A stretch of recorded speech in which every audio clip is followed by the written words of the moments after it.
This show is brought to you in part by Bogart Extractors, an industry leader revolutionizing hydrocarbon extraction.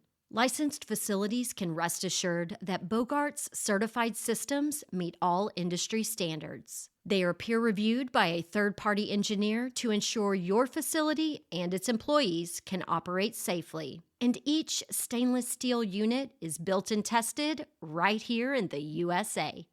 Bogart's functional extractors boast a faster and more cost-effective process with features like hydrocarbon falling films to supercharge evaporation rates, heavy-duty explosion-proof pumps for flammable liquid or vapor, industrial chillers capable of maintaining large tanks of solvent at temperatures well below negative 60 degrees Celsius. And Bogart offers extensive tech support and consultation services. So whether you need to set up an extraction lab from scratch or simply need some replacement gaskets, Bogart is a phone call away at 855-553-3887 or visit bogart.com. That's BHOGART.com. Welcome. You're listening to Casually Baked, the podcast, home base for the Canna curious. Thanks for tuning in. It's high time. We had a high time together. Yes, it's high time. We had a high time together. Hi, y'all. I'm Jo, your host and cannabis lifestyle guide. And this podcast is for all my ladies out there and the men who love and support us in living our best lives. Get ready for a candid and informative discussion at the intersection of cannabis, menopause, and women's health.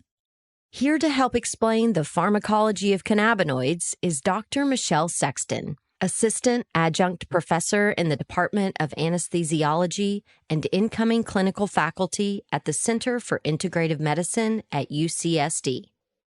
She completed a postdoctoral fellowship at the University of Washington in the departments of pharmacology, psychiatry, and behavioral sciences, studying the endocannabinoid system and their roles in neuroinflammation and neurodegeneration. Dr. Sexton's clinical practice, research, and teaching focus on the endocannabinoid system and potential roles for cannabis across a range of conditions and lifespan.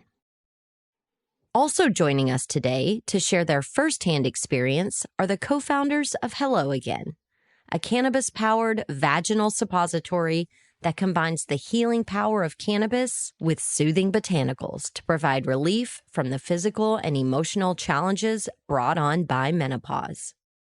If brain fog, hot flashes, sleep issues, or vaginal dryness are cramping your style and killing your sex drive, this podcast is for you. But first, a word from our sponsor, MJ Relief, the muscle rub PhD formulated for what aches and pains you. I had a conversation recently with an older female friend who suffers from osteoarthritis. Her symptoms have been flaring up lately, and she was saying how much she always enjoyed wrapping holiday gifts, but that she can't do it anymore because it's painful and her hands won't cooperate. I encouraged her to make sure she was taking a healthy dose of CBD every day and to consider also incorporating CBG. Ingesting these cannabinoids helps from the inside out. And for localized relief, it's MJ Relief to the rescue. During this season of giving, consider gifting relief to the parents and grandparents in your life who you know suffer from stiff joints and those chronic aches and pains. Get 10% savings when you shop mjskinrelief.com using promo code CasuallyBaked. The MJ Minis fit in your pocket for relief on the go, and they make excellent stocking stuffers. I keep my 2.5-ounce tube of MJ Relief on my nightstand. Whether for your medicine cabinet or gym bag, MJ Relief is the gift that keeps on giving for those with daily aches and pains. Shop online to support my small business at mjskinrelief.com and use code CasuallyBaked, all one word, for 10% savings.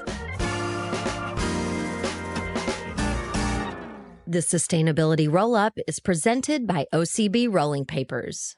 In perfect harmony with natural, sustainable practices, it's always been the OCB signature to provide the highest quality, responsibly sourced, and sustainably crafted rolling papers.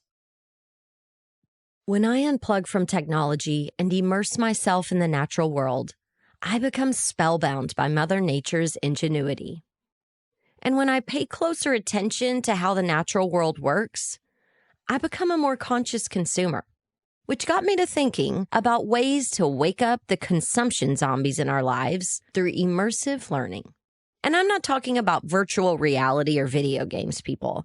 I'm talking about actually getting them out in nature in a different way. Like going on a hike and, besides getting a scenic workout, explore nature. Point out all of the diversity, the different trees, plants, mushrooms, wildlife, even the rocks and streams. There's a trail system in my area that I've fallen in love with. When I'm there, I've adopted this routine of active curiosity about the habitat and how it works. I also love to experience the sounds of nature as a walking meditation. I visit my favorite green space a couple of times a week, and I seriously fall deeper into love and appreciation each time. Watching the rain give birth to every shade of green imaginable, while the leaves give way to fiery colors dropping onto the path, causing the trails to shapeshift. I'm thrilled to see the streams and waterfalls come back to life. All of it makes me feel one with nature. There are so many ways to have the conversation about sustainability and the importance of our micro choices. But most of the time, let's be honest, they fall on deaf ears. Because most likely we're talking at a happy hour or over dinner with a big group of one-uppers and mansplainers who can tell you what the problem with everything is. But when you're one-on-one, skipping rocks and basking in the beauty of nature, you have set the stage to have a meaningful dialogue about anything. And maybe you share how protecting and nurturing your relationship with nature led you to a few practical lifestyle shifts, like only buying local produce, knowing where your cannabis grows, volunteering for trail upkeep, blah, blah, blah. I'm not telling you what to say.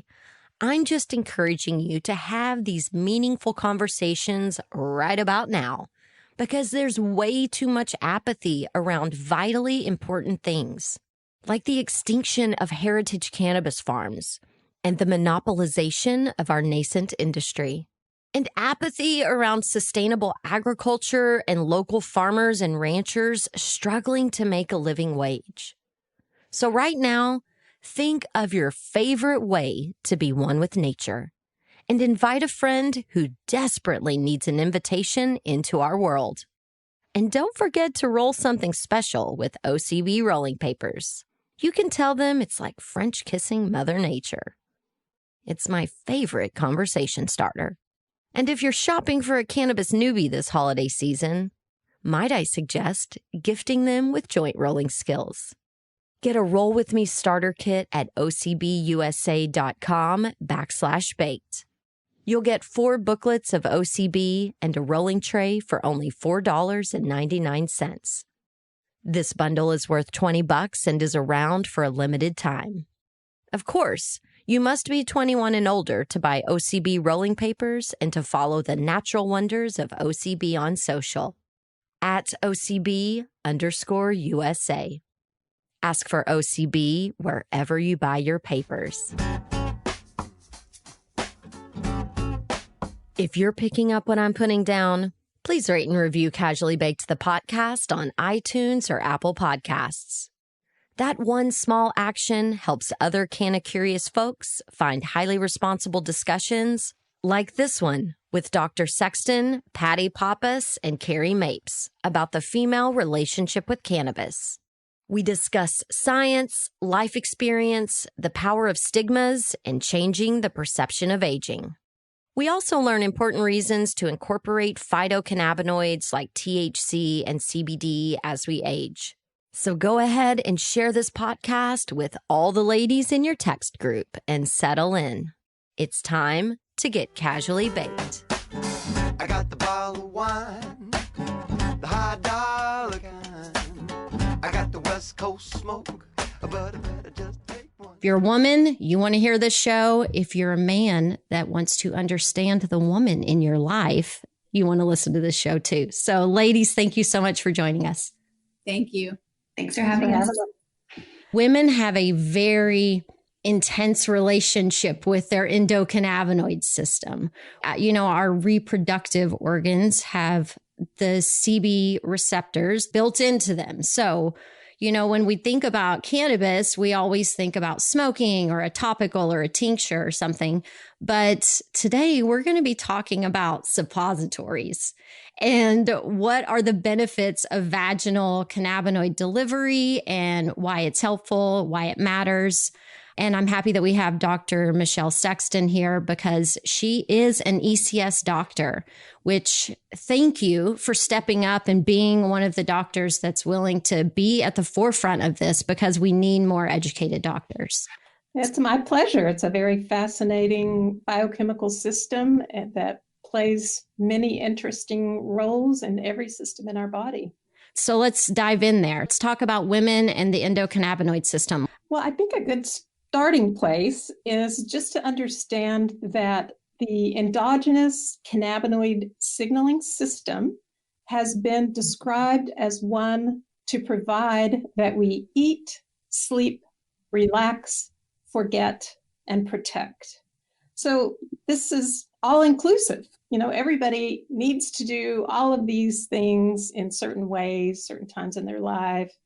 And then as women, and men as well, the endocannabinoid system is expressed in all of our reproductive tissues and additionally in the brain. And so we have this connection between the brain and our adrenal glands, the brain and our thyroid, the brain and our ovaries, our uterus, testes. And so the system is there as a guiding principle to bring homeostasis to the system. So we have things that disrupt our normal homeostasis. This could include stress, lack of sleep, the menstrual cycle itself, and our circulating hormones.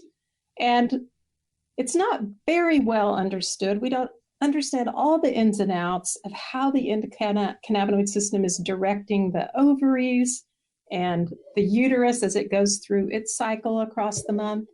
But we know that it's there as a guiding principle and as a regulatory framework. So this kind of sets the stage for specifically THC, which directly binds these cannabinoid receptors. And then there is a supporting role probably for CBD and maybe even more of the minor cannabinoids that support the endocannabinoid system function. So one of the things that I teach to my students, my clients, is that we create these endocannabinoids. The phytocannabinoids of cannabis are their doppelgangers that can take their place in the system. So as women age, as we all age, we start producing less hormones or testosterone and different things. We also start producing fewer endocannabinoids. So having these endogenous cannabinoids that are starting to decrease, let's talk about the importance of using them and supplementing with phytocannabinoids as we age. Well, I agree with you that like everything with age, everything's sort of slowing down. We have systems function on a downward slide. Unfortunately, it's just biology. For instance, you were speaking about hormones and, how those start to subside as we end our reproductive phase of life. And what do? We have the opportunity to supplement estrogen, for example.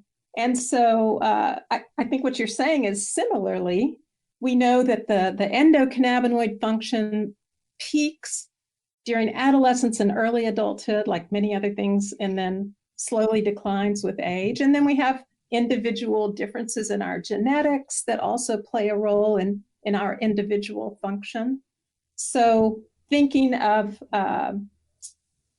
the cannabis plant as a botanical means to support and supplement the system is certainly rational. And ladies, that's what y'all experienced whenever you started ideating this product, correct? Yeah. I mean, one thing that as I sort of aged into my perimenopause years, knowing nothing, I would have loved just even that little last 5 minutes bits of information, because, you just think you're getting old, you're getting forgetful, you're getting irritated, you can't sleep, you're tired, all those things start layering in.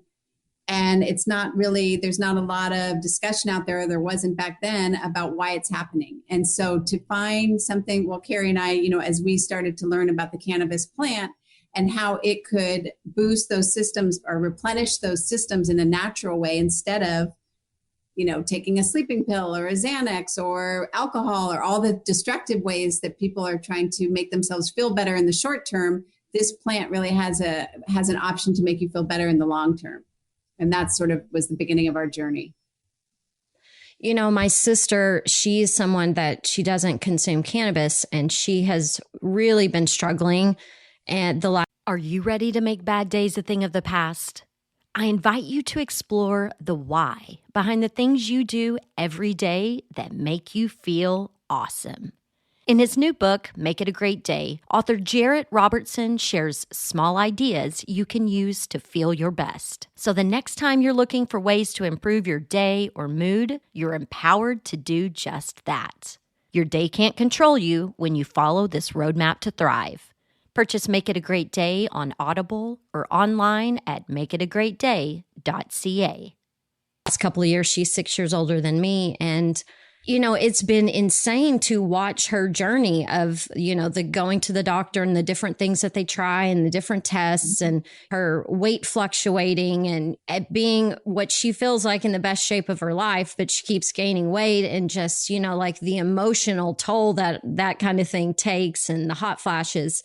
When I see something like that, where it's like someone completely using Western medicine as the tool for the solution, but then Eastern medicine, there's Asian cultures that they don't even have these symptoms. So I'm like, there's got to be something to our relationship with nature and utilizing the things that, Mother Earth created to help women thrive. I really empathize with your sister, because I had no relationship with cannabis, and like many women my age, grew up during the war on drugs and never really considered it at all. In fact, I remember my dad was terminally ill 20 years ago, and somebody suggesting cannabis to us, and our whole family was like, no, we're not, that's not for us. Guess what? He would have been much more comfortable. He would have had an appetite. He would have had less pain, etc. So it's amazing how powerful that stigma is about cannabis, especially for women of a certain age. That's getting better. I think that women your age and women who are, not quite yet in menopause are going to have a different understanding of cannabis and how it can be used for all wellness. But I feel for your sister, because it's that stigma is real, and it really affects people's choices. So that's part of what my own kind of discovery of the plant. I've done a complete 180 on how I feel about cannabis / how I feel about prescription medicine. I've just completely flip-flopped. So that's part of our mission, is to increase education about menopause, cannabis, and wellness. Yeah. The intersection of those three. I love that, because it's so wonderful and freeing to be able to change your mind about something. We get so set in our ways, like this is our culture, this is the way we do things. And then when you bust out of that, it's like, oh yes, this feels good. That's why everyone loves those Malcolm Gladwell books, because every single chapter is about, you thought something was one way, but it's really another way. And, it's the same kind of delight when you can change your mind about something, especially something so impactful to your everyday life. Yes. Well, and even just the cultural idea of aging. I mean, we can change our perception of aging. We don't have to be getting old. This could be a vibrant time in our life. So when you think of it that way, when you think it is, we're the first generation of women who are 50 that have 50 more good years left to live. We have to change our perception of what those 50 years can look like. So, we have to start looking for other options to feel better. Yeah, because white knuckling it, which I think is what my mom did, you can't do that for 50 years. Yeah. No, not without looking like you've white knuckled it for 50 years. Right. Aging gracefully has to come with feeling good and being happy in your life and getting lots of sleep. Like, I don't color my hair, and I'm really excited that I'm in my mid 40s and I don't have any grays. So I tell people all the time, it's because I consume cannabis and a variety of cannabinoids every day. So, doctor, can I say that legally? I'm on pins and needles right now. I want to know. I want to know more about this. Are you saying that cannabis is keeping your hair from turning gray? Yeah, I think it keeps, well, because CBD isn't it a powerful antioxidant? So it's grabbing onto free radicals in our body. Free radicals and stress are what cause the gray. Of course, there's also your genetics that has something to do with it too. But we don't help ourselves when we stress ourselves out. Well, no, I want to know. I mean, she can call bullshit on everything I just said. No, you're giving your experience, and everyone's experience is valid. And, I'm sure that many women are relating to what you're saying because, even if you don't think of yourself as aging or, menopausal, women start entering a perimenopause phase as early as, the early 30s. And again, genetics. Oh, I'm in that. I am in that. Yeah. And so before you even notice that maybe your menstrual cycles are changing, there are already genetic changes going on in the body and the brain. And so, one of the first things that women may notice is, difficulty with sleep. And so this is all connected. And also this experience of maybe heightened anxiety, especially during specific parts of the menstrual cycle. And so, the hormones, they're doing a dance and they're looking for new partners and things are changing and we're mixing it up. And so what do we do? How do we gracefully, adapt? And what are the tools that we can use to help this transition go as smoothly as possible? And so cannabis is looking like it's one of those tools for women. We have very little data, on women's health, but we have a lot of voices of women expressing the benefits that they're receiving. I mean, I would think that if you're turning down the stress and you're turning up the sleep and therefore you can exercise more and therefore the ball rolls toward wellness and graceful aging. Yeah, I agree. Much more in a faster way. Yeah, I agree. I do want, though, your professional opinion, though, about the CBD and what it is doing for our body as women. Well, I would say that that's even more understudied, than just talking about cannabis in general. CBD is it's just not well studied. Especially, in humans. The main thing that we know that it has a really great beneficial effect on is seizure. And inflammation.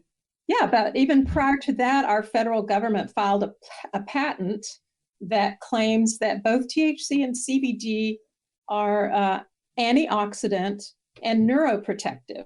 So, if you go to your doctor and you say, I want a drug that's neuroprotective, there's not a drug on the market that has that claim. But we know that because these compounds they love fat so much, and our brain is just a chunk of fat, that they are getting into the brain. And there's a lot of different things, that they're doing because they dance with a lot of partners. But this antioxidant and anti-inflammatory effects are probably underappreciated and under-researched. So I was right. That's exactly what, I studied this stuff back in 2016 was when I dove in and gave myself my education. And so as I was doing it, that's when I started making, these flashcards and stuff. I made it to teach myself. And then I was like, well, if I make this pretty, I can share it with other people. But that's one of the things that in my own education, I was like, okay, I get this. And so this is one of the ways I'm going to use this as a wellness tool. And I really think it is so important as women that we understand so that we can intentionally use these things. And it's not just smoking a CBD cigarette, cigarette in air quotes, to calm down, but it's like knowing what CBD is doing for your body. So it's not just this stress reliever in the moment, but it's like, I'm nurturing my body. I'm doing good things for myself. I'm willing to consume it in other ways so that it can be better for me. And so, that brings me to us talking about the benefits of vaginal cannabinoid delivery. Patty and Carrie, that's what y'all focused on when you started creating your products. Dr. Sexton, do you want to, start off, and then ladies, everyone fill in the gaps? Sure. Well, the vaginal tissue, it's mucosa, just like we have in our mouth. It's rapidly dividing cells. It's always renewing itself. And in addition, there are other roles that the vaginal tissue is playing in terms of like secretions, immunity. Anywhere, we have things coming in, we have an immune system. And so this tissue it's well supplied with blood vessels. So we know that it has the potential to take things up. There are other, like we use vaginal estrogen as a suppository to nurture the tissue and nourish the tissue down there. And so similarly, because these compounds can be taken across the cells and into the tissue, this is a rational way to bring them into your body in a very gentle fashion, because they don't widely get into the entire bloodstream. So more local action, but there will be some systemic effects. So we've got the bioavailability and the rapid onset. Those are my takeaways from what you just said. Yes? I don't know that we have any really strong data showing this yet, because again, under-researched. But if you go ask women who are using it, I think probably Patty and Carrie can speak to that a little bit more, because they have this product that women are using. And tell us what you're hearing about it. Well, when we were formulating our product, the reason this is about vaginal suppository is because Patty and I learned enough about cannabis that we wanted to use the THC and the CBD, the cannabis, to lift our symptoms, but we didn't want to get high, because we needed something that wasn't an end of day product. We needed something to feel better and get on with it. So, and we suspected that that's what a lot of women wanted as well. And after our research, we realized that needed to be a vaginal suppository for all the reasons Michelle just said. You have a lot of receptors in the area, which she said earlier in the show. So there is that local application as well. And then also for what it isn't, because it's not going through your GI tract and it's not going through your liver. And it's there that consistency is difficult between person and person, or even amongst different uses for yourself. So for example, with an edible, you might find that you and your friend have a different response to the same edible, or you might have a different response to the same edible at different times. And some of that is because it's going through the GI tract and you had lunch, you didn't, your metabolism is faster, is slower. There are all kinds of factors. Also, when the THC is metabolized by the liver, the biological result of that is even more psychoactivity. So we're bypassing that whole tract. And that brought us to the vaginal suppository, which then, so many values in that, as Michelle talked. And then it also allowed us to address vaginal dryness, which definitely another problem for women in our demographic.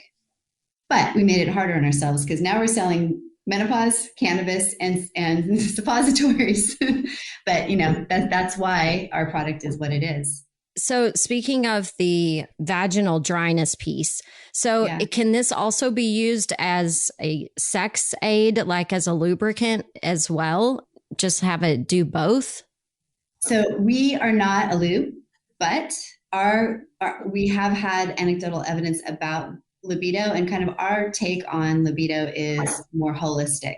So before you even get to the bedroom, if your partner's not on your last nerve and you're not crabby and you're not a hot, sweaty mess and you haven't lost confidence because you can't find your words and you had a good night's sleep and, oh, your vagina doesn't hurt all day, then that really sets the stage for libido. And of course, THC is a vasodilator and CBD is anti-inflammatory. It can relax muscles, including the pelvic floor.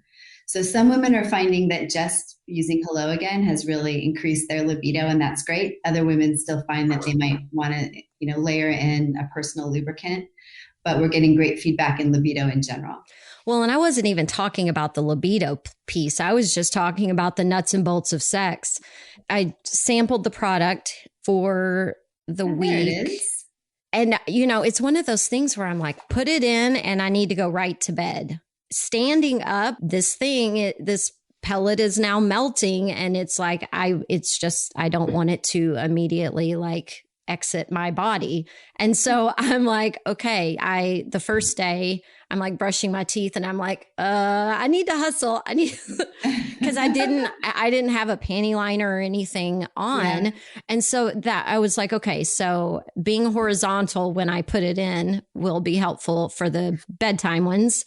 But then there's just so much. I mean, it's just like you are completely lubricated. So I'm like, well, this would be an easy way if you're ready to have sex and you it's not messy. You just put one of those in. So I didn't know if anybody else was using it that way, but I think that could definitely be a common experience. What you're talking about is leakage.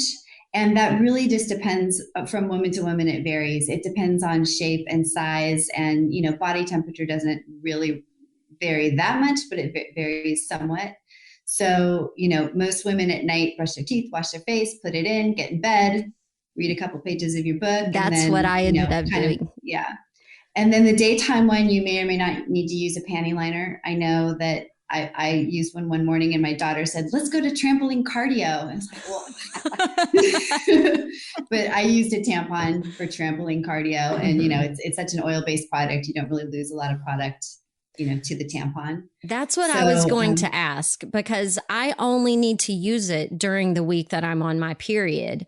And so I thought, well, the tampon's awesome. So because it just holds it in. So anyway, thank you. Yeah. So that's fine. And then as far as kind of feeling like there is so much, that can be a benefit at night for sure.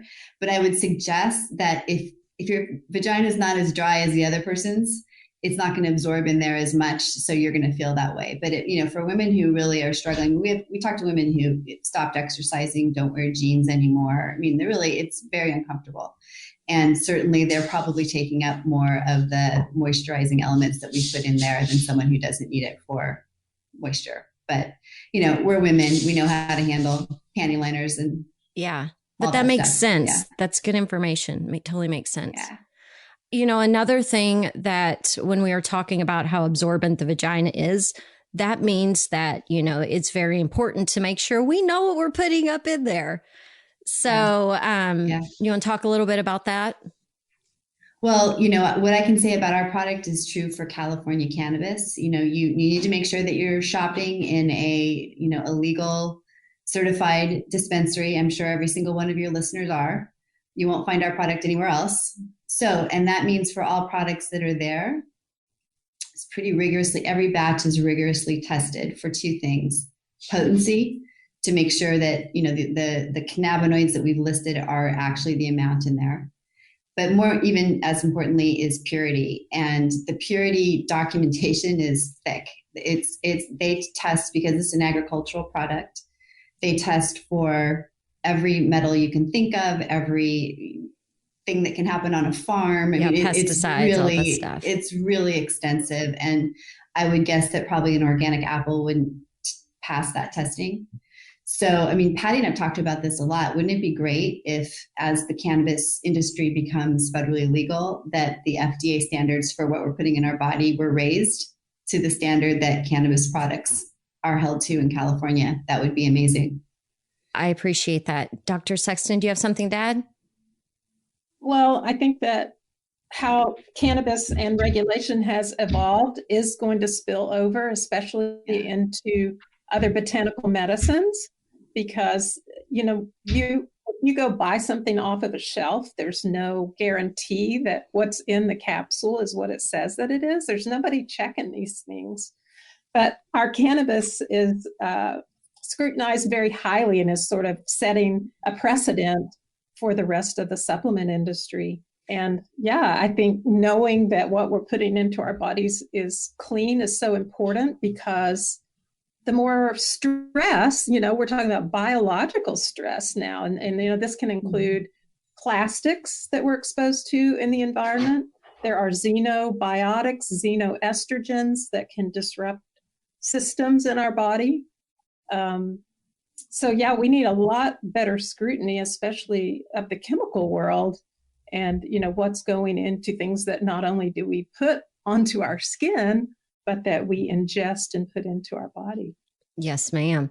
One of the things that worries me is that there is so many different lubes and different things that have CBD, hemp-based CBD in them. So they are something you can just get anywhere.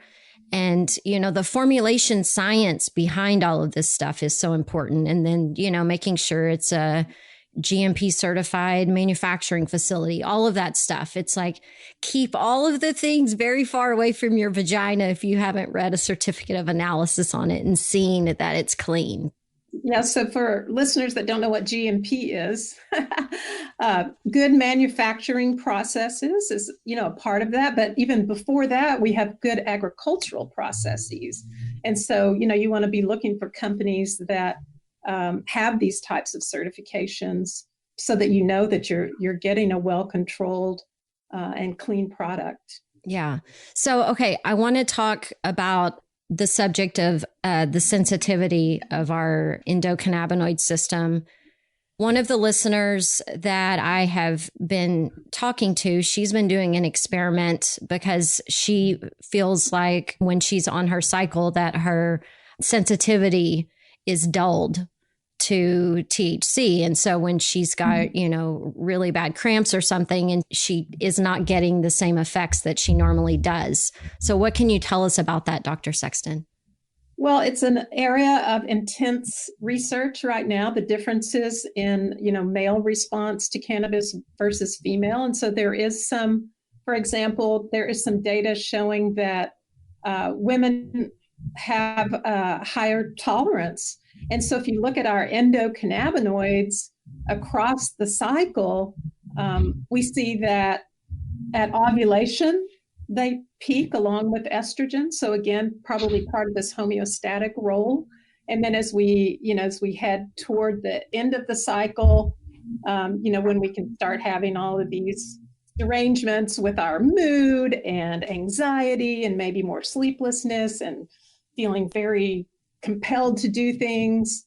Again, you see estrogen, progesterone rising and levels of anandamide, mirroring that. So if our endogenous cannabinoids are at a higher level, this could be the reason that, the binding to the cannabinoid receptors, there's some competition there. Yes, that makes total sense. If our anandamide, which is, THC's doppelganger, if it's at its peak, then yeah, if I'm trying to take an edible or something else to help with, my symptoms, it isn't going to work. So what would be the alternative? What's the workaround to that? That's a great question. I mean, if you think about these two classes of compounds, the endocannabinoids and then the phytocannabinoid, interestingly, THC is a much stronger binder than our endogenous compounds. So THC actually should compete it off in terms of, trying to bind the receptor. So there's probably a lot more at play than we fully understand. It's probably not as small as just looking at the endocannabinoids, but I was just using that as an example of, one thing it could be. Mm-hmm. We also know that, these receptors are up and down regulated all the time. For instance, it's been shown that THC may affect our estrogen receptors. So in what way? Upregulation of one of the estrogen receptors specifically. And what does that mean in normal terms? If I were, would you say to me when I was in your doctor's office? Well, that we don't really know what it means in terms of general health, but we do know that this receptor is important for bone health. And so that, that's something that we have to think about as we're moving into menopause, because as estrogen declines, this affects our cardiovascular health, our bone health. And so this is one reason to think about using phytoestrogens, or non-pharmaceutical or non-bioidentical estrogens. There's a lot of phytoestrogens in other plants. And it could be that the plant cannabinoids are acting this way as well, maybe indirectly supporting, the estrogenic system. So whenever I'm talking to my mom's friends, like any of the older women in my life, I always urge them to consider at least starting to supplement with CBD and to consider supplementing with other cannabinoids because of this decline that happens. So, is there maybe one of you ladies from your own experience, how, things have changed for you since you have started doing this, or, whoever wants to jump in? The sleep for me, it has been a game changer. Getting the help to sleep through the night, and even if I wake up, to be able to go right back to sleep and not be up with anxiety or thoughts, and and certainly temperature regulation and sweating, and just being able to sleep solidly through the night and wake up feeling refreshed, I think affects everything else that happens from that point forward. So it relieves a ton of symptoms just by being able to get a good night's sleep. And for me, I certainly had those symptoms, but brain fog is what took me to my knees. And I secretly slunk away and drove myself to a memory clinic because I really thought this was the beginning of losing my mental faculties. So the stress and anxiety that came with that also were really high. So I think, the THC and the CBD is helping me with that. I use our product sometimes just preemptively if we have a speaking engagement and I really just want to be able to find my words, I'll use it that way. And the confidence actually that goes along with feeling like you can't speak well and present yourself well or remember things. My confidence was down. I found myself editing my participation socially and also in the other things that I did because I hated that feeling of crafting a whole sentence and getting to the end and not being able to grasp the word and then turning it all around. And so, it's really been a huge game changer for me too. But then incidentally, my overworked thumb because I'm an artist doesn't hurt anymore. And, there are all kinds of little pesky symptoms that we all, at least I learned to kind of live with and ignore that were due to inflammation and now don't, I notice, oh gosh, I haven't had restless leg syndrome as much as I used to. I don't know if there's a direct line, but I don't have restless legs like I used to. So it's really been, 100% positive incorporation into my life. One other thing too is just because cannabis is being talked about more often, it's allowed us to have these conversations about our symptoms that we weren't having before. So I was like thinking I was the only one up at night at 2:00 in the morning staring at the clock, or like Carrie said, just forgetting things and thinking I was, just getting older. And it was all just kind of my own personal like sort of shame or whatever you want to call it. But when we got to start talking about what cannabis can do for you, the floodgates opened about just talking about the symptoms you're having with this phase of life. Yeah, it's nice to know that there's a tribe of people that understand what you're dealing with and going through, for sure. It sounds like, we're kind of on a thread talking a little bit about brain health. So I wanted to just add to that because both Carrie and Patty brought up very important things, as we enter this phase of, decreased estrogen. It changes our brain. Literally, we have genetic changes. And so this is part of our evolution, as a woman and moving into the wise woman years, the way we start thinking about the world, the way we experience the world, everything starts changing. And that's a piece of it. But along with that, we already talked a bit about insomnia.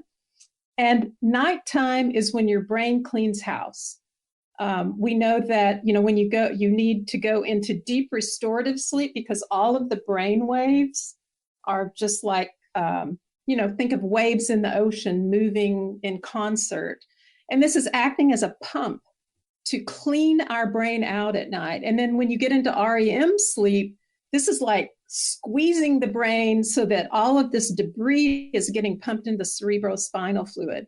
So having good sleep patterns, sleeping on a circadian rhythm, getting that restorative sleep, having REM sleep are just of prime importance for our cognitive health in general. And then, brain fog or, starting to not be able to find those words that you want. It's common, to everybody, and people get embarrassed about it, but it's just a natural process of aging. And interestingly, CBD at low dose, which is what, the dose most people are accessing, it has been called alerting.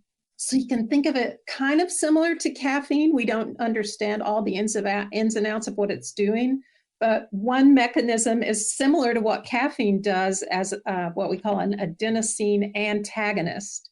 And so it just kind of brightens cognition a bit, and helps with focus and hopefully with word finding.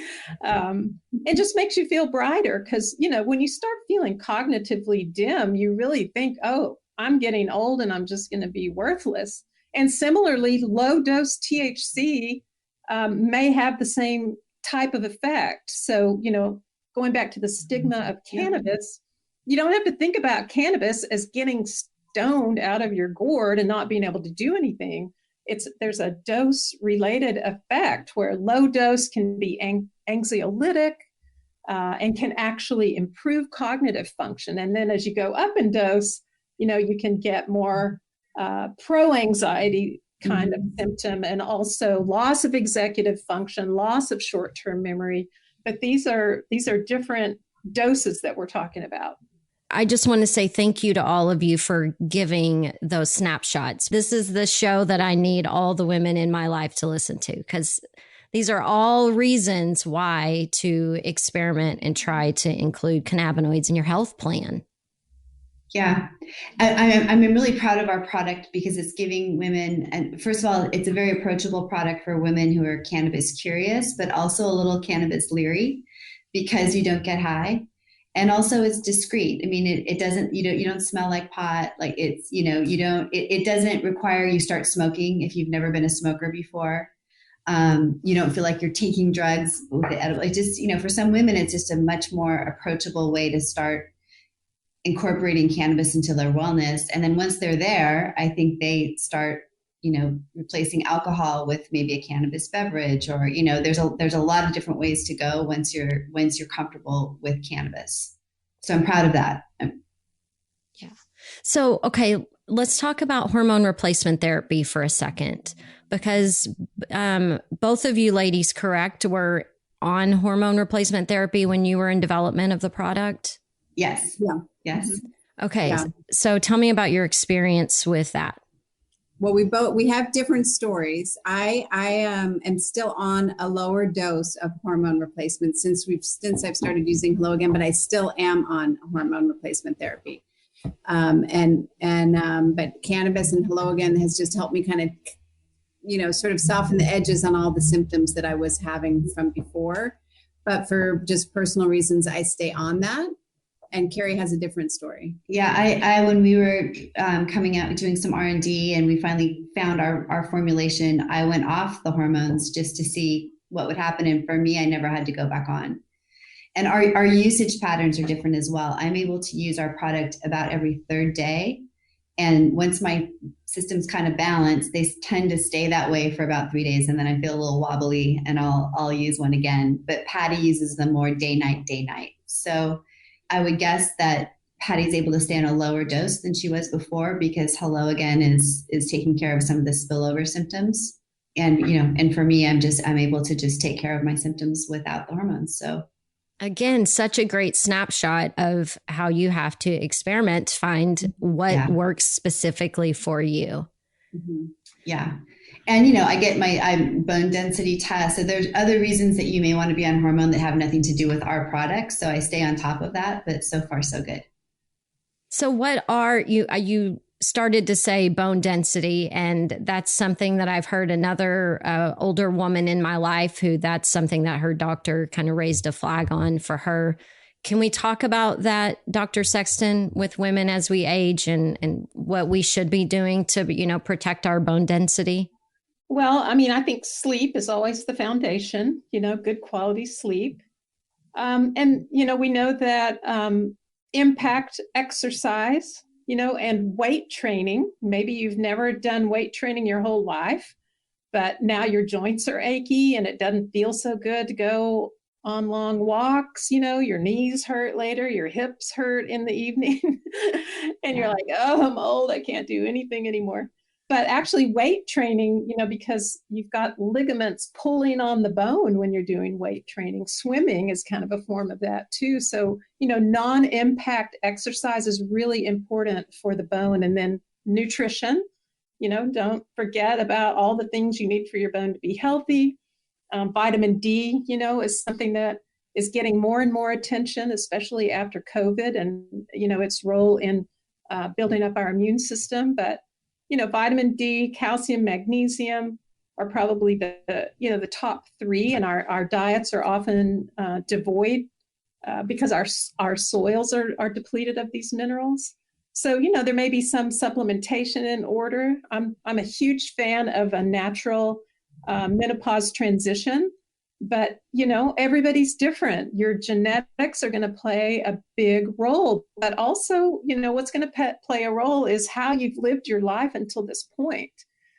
So it may be a big wake-up call for people, for women, when they suddenly, you know, start experiencing some of these symptoms and really need to get, you know, their health in order and more preventive stuff in order. So whether it's, you know, having to use bioidentical hormone replacement, if you have very severe symptoms, there's nothing to be ashamed of in that.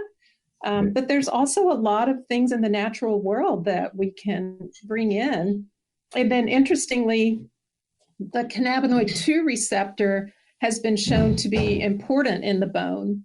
And so, you know, getting these dietary cannabinoids or, you know, use through cannabis, you don't have to eat cannabis to get it into your system, obviously. It's just toning systems, you know, so we need these receptors to be bound for them to keep functioning. And so that CB2 receptor playing a big role in the continuation of building bone rather than bone just getting torn down is important. That's all such great information. So tell me, during y'all's research and, you know, in your studies as a doctor, you know, anybody weigh in, what is our relationship like as we age, our tolerance to THC? You know, from in the beginning, I had learned that I had read that it was higher. And then after meeting with some different doctors and scientists, then that was like, no, it's actually lower.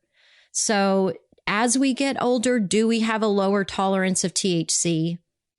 Well, we were talking earlier about, you know, system function over time in our lives, how all systems are, you know, they're being downregulated.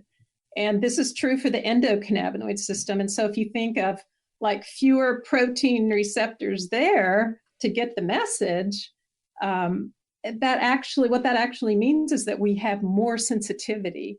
And so older people, most older people would never be able to tolerate like the vape pens that young kids are using. Their endocannabinoid systems are at peak function. And so they've already got a lot of that activity going on and they can tolerate higher doses. But older people, and sometimes people that have chronic disease or with cancer, are going to be much, much less tolerant and will need, you know, sometimes even microdosing below 1 milligram, especially of THC. Which is why like a suppository is a great method of delivery for those types of people. So you don't have to deal with that psychoactivity. Okay. Thank you for that explanation. That makes sense. Yeah. I was just gonna add that the delivery method makes a difference too. Like, for example, our product's not a low dose product. Our sleep formula has 20 milligrams of THC. That's a lot, but because of the delivery system, it's behaving like a low dose product. Right.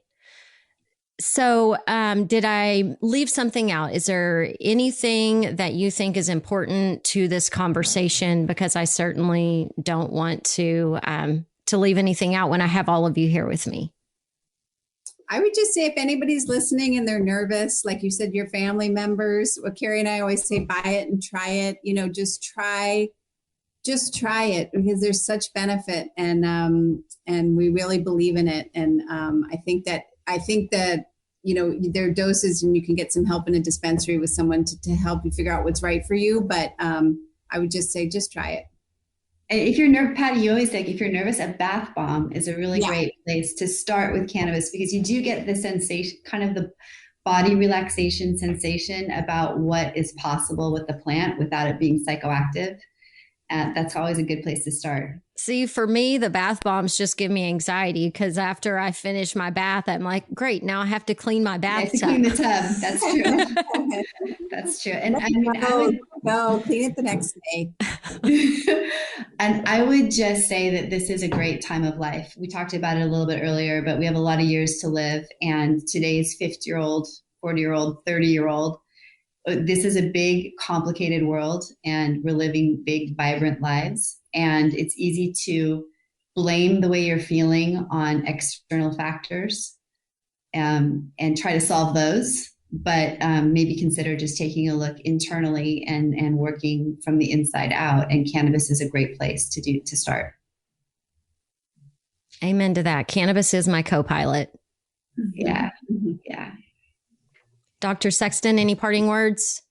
Well, I'm just happy to see, the stigma starting to fall, not only around this plant, but the other Schedule I plants, that governments are forbidding use of, because civilizations have lived with and used these plants forever. We have long even written history of the human plant relationship. And I think at this poignant time on our planet, when we're watching the planet decay and be under fire and in so much trouble, it's really mirroring humanity. We're right together, with our planet, and this return to more natural and plant-based type of medicine is very much in line, with cannabis gaining in popularity. And if you're still having some stigma about it, or your mom or your sisters, or you want to talk to people about it, I think a great way to approach it is to liken it to peppers, because we have bell peppers and we have ghost peppers probably at the other end of the spectrum, and some people really like that hot spicy stuff, and other people just don't like it or don't tolerate it. And you don't have to have a habanero. You can have a bell pepper. Bell pepper has capsaicin in it at about the same amount that hemp has THC in it. You just can't taste that heat. So, you can start with a bell pepper and you can build your tolerance, until you can take more heat. And so similarly with cannabis, you can start with just CBD, and then you could move to hemp with a low amount of THC, and you can build your tolerance. And so you're playing with this, where do I fit, and where on that pepper spectrum is the right place for me. Yeah, that's a fun analogy. Yeah. Recently I was asking someone, what is a good way to hone my olfactory system? Like, I want to be able to smell more refined terpenes and things like that. And she said, smell everything. She's like, you have to build your smell library. And so she's like, if you pick up something in the grocery store and you're like, oh, this fruit looks interesting. She's like, smell it, smell everything. Similar, same, but different to what you're saying. Like, you build this thing up slowly but surely, and it's taking all the baby steps, trying all of the things, getting to that point. So cheers to aging gracefully and being curious explorers along the journey. Thank you. Great. Thank you for having us, and thank you for trying our product as well. Yes. Yeah, I really appreciate it. And I will say, I took my NuvaRing out. Day 1, day 2, I used the Hello Again sleep formula. And thank you. Then the 3rd day, I got in bed and I was exhausted. And I'm like, shoot, I forgot to use that thing. And I'm like, I'm too tired to get up. And I had the hot flashiest night. And I was like, oh my God. So then I used it the next night. And I did have like one pretty heated moment, but it was only once through the rest of the night. So I will say that I had firsthand experience that, yes, it does help during that transitional week for me. So way to go, ladies. Thank you very much. Good. I'm glad. I'm happy to hear that. Yes. All right. Well, I looked at the comments earlier. We had just a couple of gentlemen in there rambling and making messages along with our conversation, but there were no questions. So can I make a plug for, I have a women's health and cannabis course that I've developed. Oh, nice. And it's called the Green Women's Guide. It's not out yet, but if you want to be among the first to know, you can go to our website, which is truthaboutcannabis.com, and then /courses. And there's a button that says be the first to know. And so it's a course talking about cannabis across the lifespan and across the different phases of reproductive life. Outstanding. For women. That's great. Right. Yes. We'll be there. And I will make sure to include a link to that in the show notes as well. So it'll be easy access if somebody's listening while they're driving their car. Thank you. Well, thank you everyone for hanging out. We'll see you next time. Take care. Thank you. Bye-bye. Thanks. I learned so much in this podcast. And if you did too, I hope you'll educate all of your mothers, grandmothers, and sisters out there. We all know the power of feminine energy. So imagine if we all understand how to naturally regulate our rhythm with nature and feel better equipped and inspired to elevate our tribe and community. When the women are vibing, we will elevate the experience. It's inevitable. So continue your education and invite your besties to join you on the journey.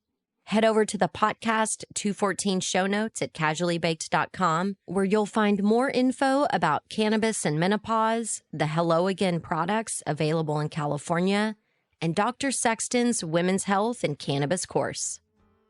As always, email your requests or Canna Curious questions through the website or DM me on social. I'm at Casually Baked on Facebook, Instagram, Twitter, YouTube, and the WeedTube. And if you find value in the quality cannabis content I'm churning out every week, please become a podcast patron for $5 per month at patreon.com/casuallybaked. However you choose to support this highly responsible cannabis movement, thanks for doing your part to puff, puff, pass it on.